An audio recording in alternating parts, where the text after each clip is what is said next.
Hello, and welcome back to a video segment of if I had the power to time travel back before the Marvel bankruptcy, change things to where they don't get bankrupt and take over the entire MCU, how would I remake it? That is the MCU. Okay, before we begin with the subject of this video, which is Captain America, I want to first make some correction. The first correction I want to make is a mistake I made a long time ago when I started this project. I had assumed incorrectly that Steven Seagal was Italian, primarily because he did quite a lot of movies being an Italian or pretending to be an Italian when he's not. In real life, he's part German and I think also part Russian. But one thing I know for sure, he's not Italian. I apologize for making that mistake, but I still think that Steven Seagal, the actor, would have made a good Punisher, Frank Castle Punisher.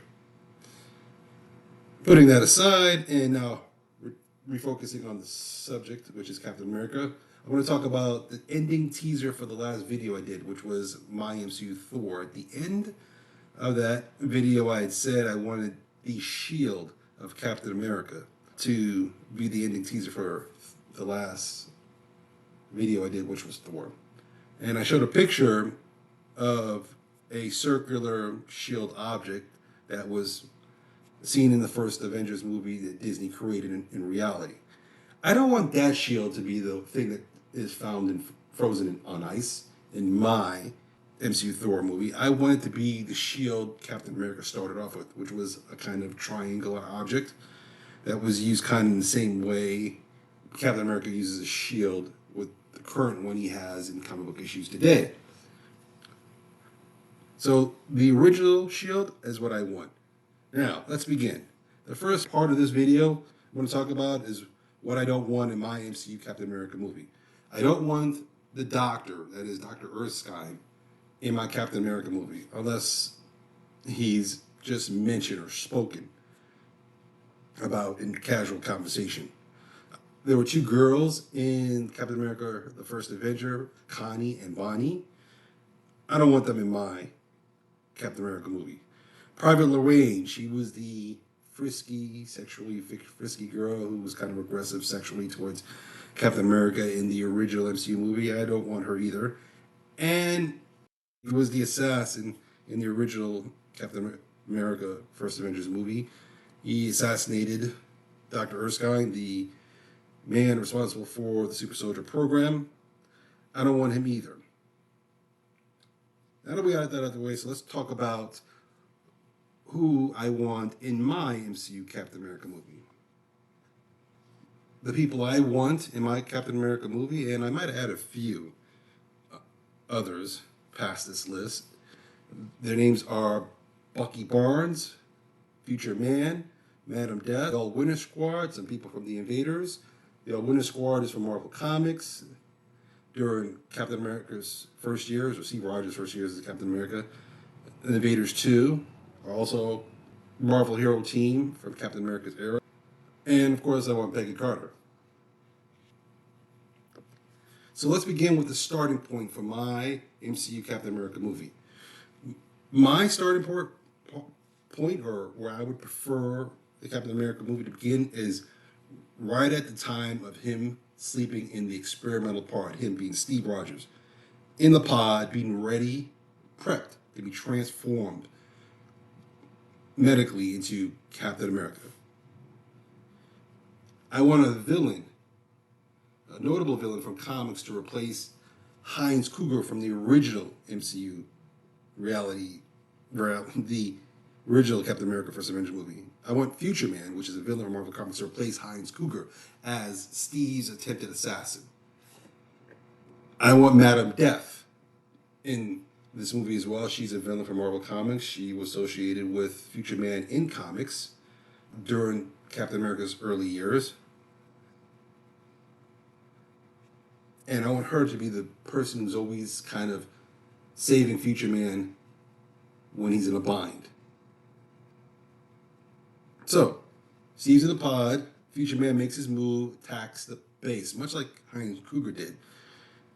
Steve is still in the pod, but he's not ready to go as Captain America, like the athlete we all know and love. Instead, he's weakened from all these experiments. And Future Man is about to deliver the final blow that will take him out.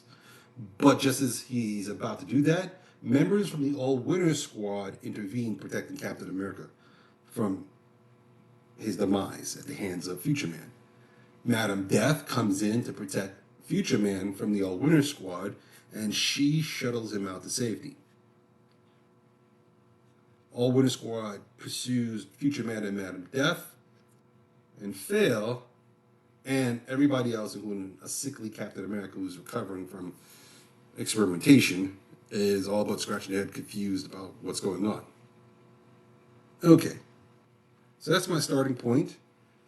That would be entry number 3. We're moving on to 4. This will be flashbacks to Steve Rogers' time in basic training, being prepped for the Super Soldier program. This is a chance for people who are not familiar with Captain America's backstory from comics to get to know who Steve Rogers was somewhat, a small segment, a small window into seeing what Steve Rogers did to become Captain America. In these flashbacks, people will see the struggles of basic training, the victories of basic training, hint of a romantic relationship with Peggy Carter, and the final decision that he makes to take on the role, the responsibilities, and the scary journey to be experimented on to be Captain America. Number 5 is the Hollywood show, where the military decides, after the incident that occurred at Cap's birth, or Project Rebirth, if we can call it that, from comics, the military decides to shelve Captain America because they can't reproduce him. And he ends up in Hollywood, performing Hollywood acts and stunts. Meanwhile, a team is keeping a close eye on Captain America because they still think his life is in jeopardy. That team is the All-Winner Squad, the same team that saved his life from Future Man. After the Hollywood stage show is over, the All-Winner Squad follow Captain America back to his apartment. And 2 members of the All-Winner Squad knock on Cap's apartment door. They are Angel and Blonde Phantom. As Cap opens his door, he recognizes the 2 of them right away from the lab, and because he has a lot of questions, he lets them in his door to get some answers. Angel ends this segment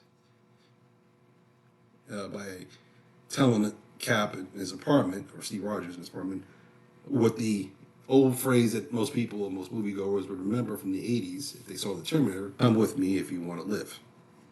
Just as Angel's given that line to Steve Rogers turns away from his apartment guests to see an assassin on a rooftop nearby targeting him through his apartment window. With superhuman speed, Cap reacts. He pushes Angel and Blonde Phantom out of his apartment and away from danger before Future Man can harm them. Steve exits his apartment with his friends and completely outside of the building to someplace safe. Meanwhile, 2 other members from the All-Winner Squad, Miss America and Torch 1, intercept Future Man, who's on a roof looking for his target. But they break off their attack when they hear over their radios that Blonde Phantom has been injured due to the assault by Future Man.